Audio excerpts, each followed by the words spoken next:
What's up, everyone? Welcome to the FAA podcast. Got some news today for once. So we got some news to talk about, some money to talk about, and then we'll talk about the NFC East.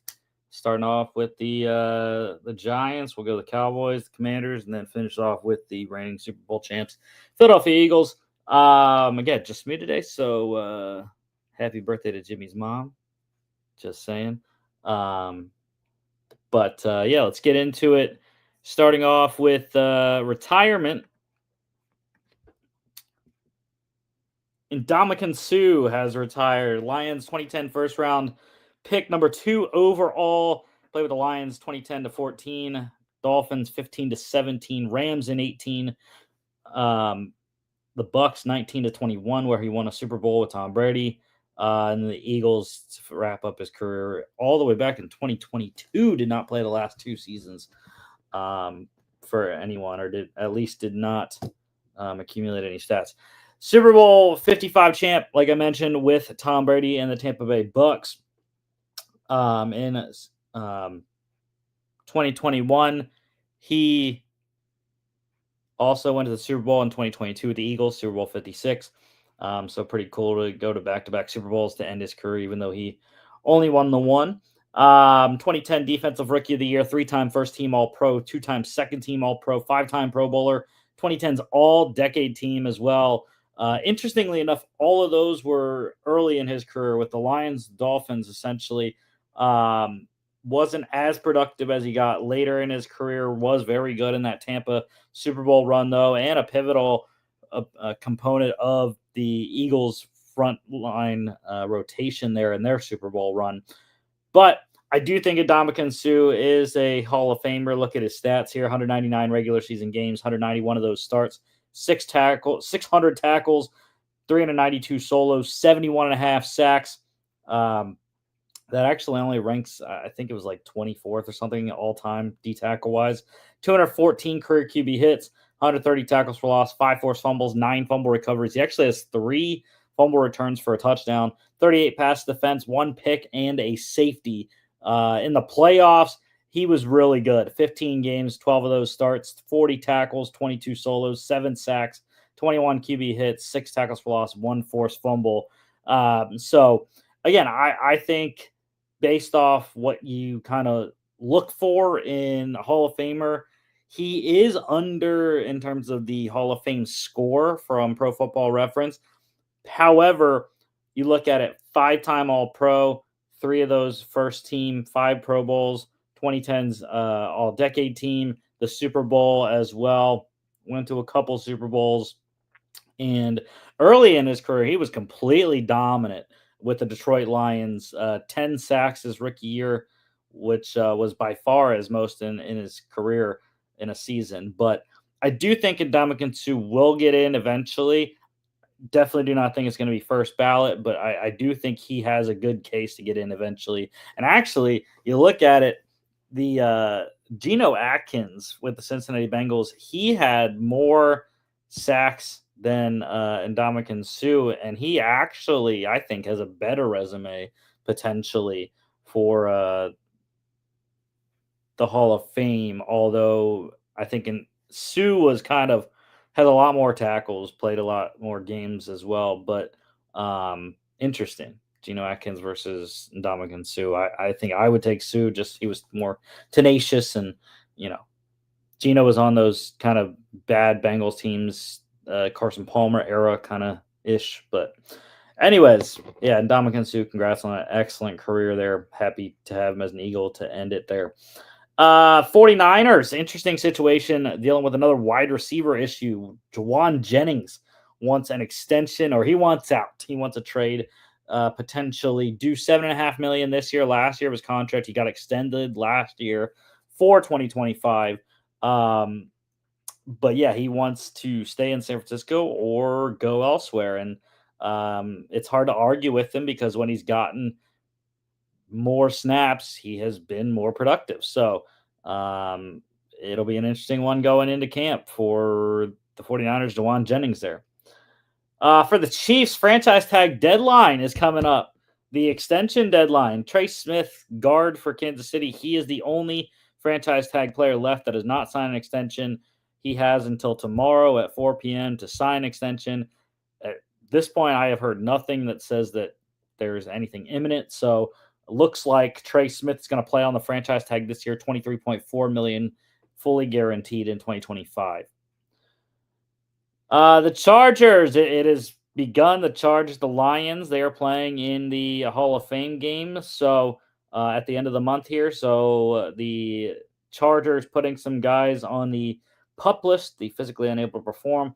Charger defensive back Elijah Molden and wide receiver Mike Williams, the most notable of the 5 guys they put on the PUP list today. So again, procedural moves essentially can come off the PUP anytime during training camp when they're healthy. Extension to talk about today. Big time extension. The Jets getting a deal done with one of their stars. They signed wide receiver Garrett Wilson to a 4-year, $130 million extension, $90 million guaranteed there. Just a ridiculous deal. He signed through 2030 now. He's actually only the 9th highest APY in terms of wide receivers in the league. So kind of a discount for the Jets, but also makes sense. I don't regard Garrett Wilson as the top of the top. A.J. Brown, the Amon-Ra St. Brown, the Justin Jeffersons, etc. But I definitely think he is in that next tier. Jamar Chase up there as well. But I definitely think he's in the second tier, right below those guys, which is kind of where he fit in terms of salary, $32.5 million per year. Really, very solid deal for everyone involved there. And now all eyes turn to Sauce Gardner for the New York Jets as the other big-time 2022 draftee needing a long-term extension to stay in Gotham. All right, that is the news. Not seeing anything else on the X feed. So let's go to the New York Giants here. We're going to do a little bit different than last time. Looking at the roster first off here. Offense. So all these starters are from our lads. So offensive starters, quarterback Russell Wilson, running back Tyrone Tracy, wide receivers Malika Neighbors, Darius Slayton, Wan'Dale Robinson, tight end Theo Johnson, left tackle Andrew Thomas, left guard John Runyon, center John Michael Schmitz, right guard Greg Van Roten, right tackle Jermaine Illuminor. So it should be pretty good. It should be an okay offense. It's just, can Russ learn another offense? Is it Jameis Winston? I think it's going to be Russ, but you never know. Jackson Dart's waiting in the wings as well. So big kind of complicated QB situation there. But in terms of the playmakers, I definitely think they're in a better situation than they were. Guys getting more experience last year, and Tracy and Johnson and Neighbors, of course. You have Slayton and Robinson returning alongside him. I still don't believe that they have that number 2 that they need in those top 3 there, but Neighbors obviously going to get a lot of attention there. And I love the left side of the line. Thomas and Runyon. Schmitz should be okay at center. The right side scares me though. Van Roten and Illuminor. That's definitely going to be the side I think teams attack defensively. I'm scared for that front side of the quarterbacks in New York there. Defensively, defensive end Raheem Nunez-Roches. Nose tackle Dexter Lawrence. Defensive tackle Roy Robertson-Harris. Outside linebackers Brian Burns and Abdul Carter. Inside linebackers Bobby Okereke and Micah McFadden. Corners Paulson Adebo and Deontay Banks. Nickel Drew Phillips, and strong safety Tyler Nubin, free safety Javon Holland. The defense definitely got better. I thought the additions of Debo and Holland, the addition of Robertson Harris up front as well, and obviously the drafting of Abdul Carter at 3 overall was big time. Really like this defense. Think they're going to be stout. Should keep them in a ton of games. Just can't offensively they get this done. And I think they're going to do a lot better than what I have record-wise. get to that in a second. Special teams wise, they returned punter Jamie Gillen and kicker Graham Gano, long snapper Casey Kreider. And the returner, both punt and kick, is wide receiver Amir Smith-Marset. So the Giants this year, last year, 3-14. I have them going 5-12, 1-5 in the division. It's a very, very difficult start. I have them ending very well, but this start will probably lead to a Brian Daboll, Joe Shane firing, and Jackson Dart appearance, because one thing that is an issue, they have week 14 bye, the latest week you can have one. But the other issue is that the NFC East plays a very difficult schedule. They have to play the AFC West. They have to play the AFC East, which I don't think is a big issue in their one of their three cross division games. But they also play the NFC North, which I think is the biggest issue. The other two cross division games they get is the NFC West and the NFC South. But with the Giants here, starts off at the Commanders. There's a loss. Then starting 0-4. At the Cowboys, loss. Home against the Chiefs, Sunday Night Football, loss. Home against the Chargers, loss. Do have them winning on the road, week 5 at the Saints. Loss at home against the Eagles in Thursday Night Football, week 6. Lose in Denver. Week 7, they go to Philly, lose. Week 8, they lose at home against San Francisco. Week 10 at the Bears, I have them squeaking out a win somehow. Patrick Graham's defense. They lose, or not Patrick Graham, blanket on the Giants DC there. They lose at home against the Packers, lose at the Lions, they lose at the Patriots, Monday Night Football. That's an interesting one, but I do have them losing against the Patriots. Week 14 bye, like I said, and that it's good. It ends really good for them. Home against the Commanders, they do lose. So that would get them to 2-12. But then I have them winning 3 straight, eking one out against the Vikings. They win in Las Vegas on a Saturday, and they win at home against the Cowboys somehow to finish 3-0 at the end of the year and get to 5-12.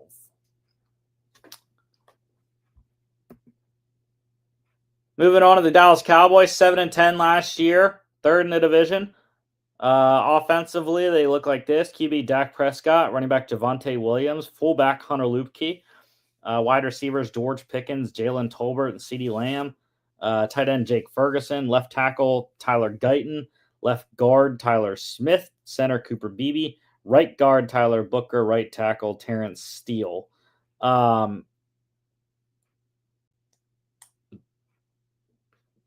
It's a pretty solid offense. And I think I'm going to have to reevaluate my record because it was very low. But when I think about it now, I think I'm going to have them go higher for sure. Just how much higher we will see. We'll change that live. But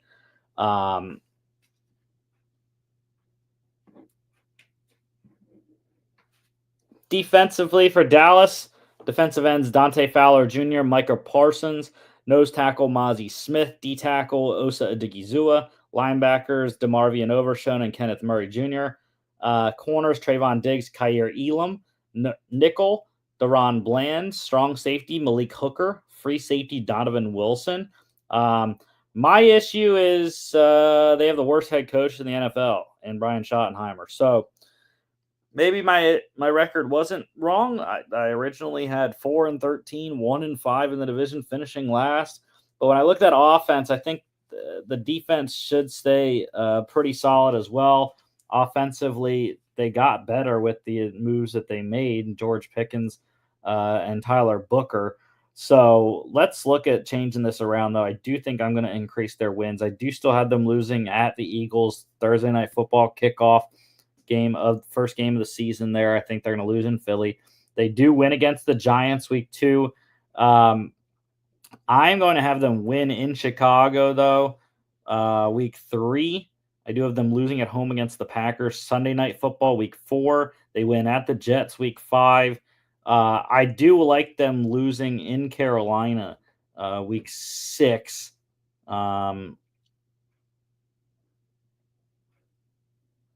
Actually, no, you know what? I'm going to give them a win there because I don't trust the Carolina secondary outside of J.C. Horn. They lose at home against the Commanders, Week 7. I do like them losing at the Broncos. They win at home against the Cardinals, Monday Night Football. Week 10 bye. Week 11 they win at the Raiders, Monday Night Football. They lose at home against the Eagles. Yeah, I do still think the Eagles can have them. I do still think the Eagles can get them twice. No, I'm gonna have them. I'm gonna have them win. I'm gonna have them split with the Eagles. Lose at home against the Chiefs on Thanksgiving. They lose in Detroit Thursday Night Football, Week 14. Sneaky one, but I do think they're gonna lose an upset one at home against the Vikings Sunday Night Football. They lose at home against the Chargers Week 16. Lose in Washington on Christmas.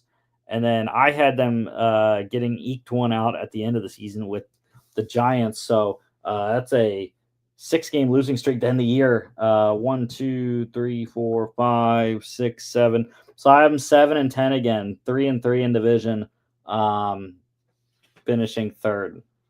So I gave them 3 more wins, but I still don't. The schedule's difficult for one, and I think another thing to note is it's just Brian Schottenheimer. I think is going to have some moments this season where it's like, what are you doing at the head coaching position? So that's my biggest issue with the Dallas Cowboys is I'm not sure about the game management. I would not be shocked if my original record prediction was right, and it is 4-13, despite all the weapons that they have on both sides of the ball. Special teams, by the way, I forgot to mention for Dallas: punter Brian Anger, kicker Brendan Albury, long snapper Trent Sieg, and your returner, both punt and kick, is wide receiver Cavante Turpin, returning their special teams unit there. To the Washington Commanders, 12-5 last year, finished second in the division. Offensively, they got quarterback Jaden Daniels, running back Brian Robinson Jr., wide receivers Terry McLaurin, Noah Brown, and Deebo Samuel, tight end Zach Ertz, left tackle Laramie Tunsil, left guard Brandon Coleman, center Tyler Biadasz, right guard Sam Cosmi, right tackle Andrew Wiley. So they rebuilt this offense a lot, especially on the offensive line, getting Tunsil at left, moving Coleman to left guard. Sam Cosmi's coming off of injury, so that's one to watch.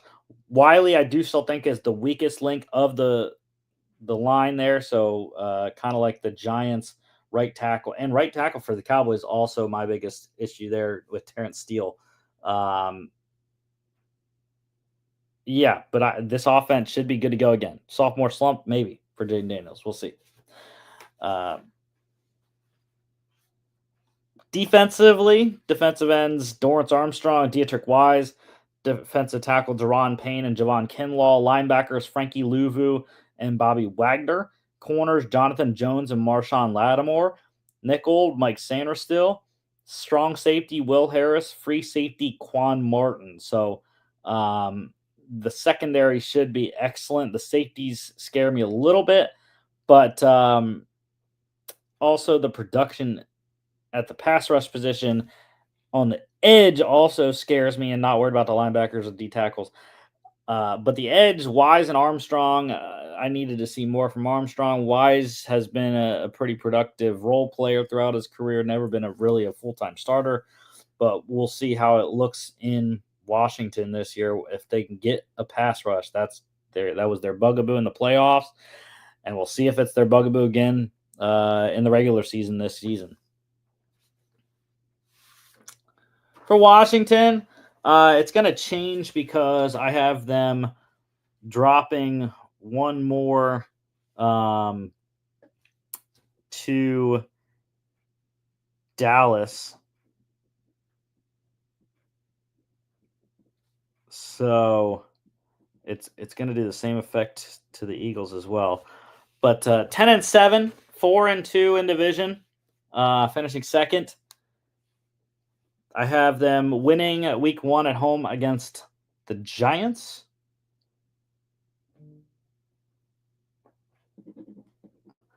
They lose at the Packers Thursday Night Football, week 2. Week 3, they win at home against the Raiders, win at the Falcons. They lose at the Chargers. They win at home against the Bears Monday Night Football. They lose at the Cowboys week 7, lose at the Chiefs Monday Night Football week 8. They win at home against the Seahawks. They lose at home against the Lions. Then they go to Madrid in an away game against the Dolphins, technically. They win that one, get their bye week 12, a little bit late, but they come back home. They lose to the Broncos Sunday Night Football. They win at the Vikings. They win at the Giants. They win at home against the Eagles on a Saturday. They win at home against the Cowboys on Christmas. And then they lose in Philly week 18, which could be a big time matchup. 2 out of last 3 against the Eagles. The last 4 games of the season, all divisional. That is wild. Big time divisional implications for Washington down the stretch there. But yeah, 10-7, 4-2 in division. That is where I see Washington Commanders this year. And going to the Super Bowl champs, Philadelphia Eagles. Similar. So 14-3 last year, finished second in the conference, and of course went all the way to win the Super Bowl. Offense, quarterback Jalen Hurts, running back Saquon Barkley, fullback Ben Van Sumeren, wide receivers A.J. Brown, Jahan Dotson, Devontae Smith, tight end Dallas Goedert, left tackle Jordan Mailata, left guard Landon Dickerson, center Cam Jurgens, right guard Tyler Steen, right tackle Lane Johnson. That's the right guard is the question mark there. Tyler Steen, former draft pick of Philly. He is going to battle. I don't know if there is going to be a battle or not, but Kenyon Green, who they got in the C.J. Gardner-Johnson trade as well, he should be in competition there. But Tyler Steen, the guy right now, which I like that more because he's a homegrown guy, has been in the system for a couple years.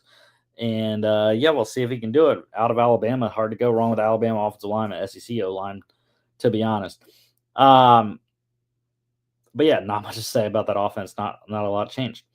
Defensively, this is where all the changes happened. Defensive end Moro Ojimo, nose tackle Jordan Davis, defensive tackle Jalen Carter, outside linebackers Nolan Smith Jr. and Jalex Hunt, inside linebackers Zach Bond and Nakobe Dean, corners Keely Ringo and Quinyon Mitchell, nickel Cooper DeJean, strong safety Sidney Brown, free safety Reed Blankenship.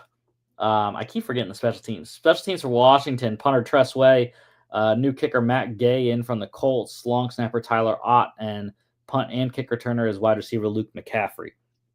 But for Philly here, yeah, defensively, the corner was the only one. Corner was the only one where I'm like, I don't know why they didn't go and get a guy, whether that be a veteran really, which they did. They got a Dory Jackson, but a little bit bigger of a name, more talent, potentially draft as well. I thought they should have went corner earlier, maybe not day 1, but day 2. Again, like they did with DeJean last year, and Quinyon in round 1. But yeah, Keely Ringo, former 4th-round pick, go Dogs out of Georgia a couple years ago. He is going to be asked to step up. I think he can. He has never been a full-time starter, and they apparently like him enough to put him in the starting role this year. So we'll see. That's kind of the same thing with Sidney Brown. Sidney Brown, drafted a couple years ago in the 3rd round, played well as a rookie, got injured, and was kind of behind some people, C.J. Gardner-Johnson to be specific. He's going to be needed a lot in that secondary. They're also asking other young guys to step up. Moro Ojimo, another former draft pick. He's a lot later, day 3 guy out of Texas. Going to be needed to step up, and he's got some good competition with him and Jordan Davis, Jalen Carter. They're going to get him coached up for sure up front. And then, of course, the only other guy to talk about really, Jalex Hunt, coming into his first year as a starter. Rookie last year, didn't do a ton as a 3rd-round pick out of Houston Christian, but I'm excited to see what he can do. Toolsy type of player, and him and Nolan Smith should wreak havoc as speed rushers on the edge. Nakobe Dean, obviously coming back from the injury. That's why they're going to have to lean on Jeremiah Trotter Jr. And blanking on. They had another guy, Jahad Campbell, first round pick. Yeah, they're gonna have to lean on him for sure. You also look at Ty Robinson, the fourth rounder out of Nebraska, and mix in there with Ojomo and Davis and Carter there. Really like him also, and they got Makuba in the second round, so he'll provide some relief for Sidney Brown and Reed Blankenship at safety. They also got some nice pass rush help with Smith and Hunt. They got some veterans to coach them up, Uche and Ojulari from the Chiefs and the Giants. They drafted Antoine Powell Ryland as well in the sixth round. I really like him. And they got back Patrick Johnson, who's a former seventh rounder of these Eagles. KJ Henry, former undrafted out of Clemson as well. I really like him. He got was with Washington, Dallas, Cincy, and Dallas last year. But I really liked him out of Clemson there. And then special teams wise, little bit new this year. Kicker, punter Braden Mann, kicker Jake Elliott. They have a new long snapper, Rick Lovato, not re-signed. He retired. So they got Charlie Hewlett from the Browns and new returner as well, kicks and punts, running back Avery Williams. They got him from the Falcons, dynamic returner out of Boise State a couple years ago in the sixth round. Schedule wise, it is the same as the Washington Commanders, 10-7, 4-2 for the Eagles. And you know, as an Eagles fan, I would love to put 17-0. It's just not going to happen. Not with this schedule. Again, they play really tough divisions: NFC North, AFC West, cross divisional games with the AFC East. That means for Philly, it's the Bills.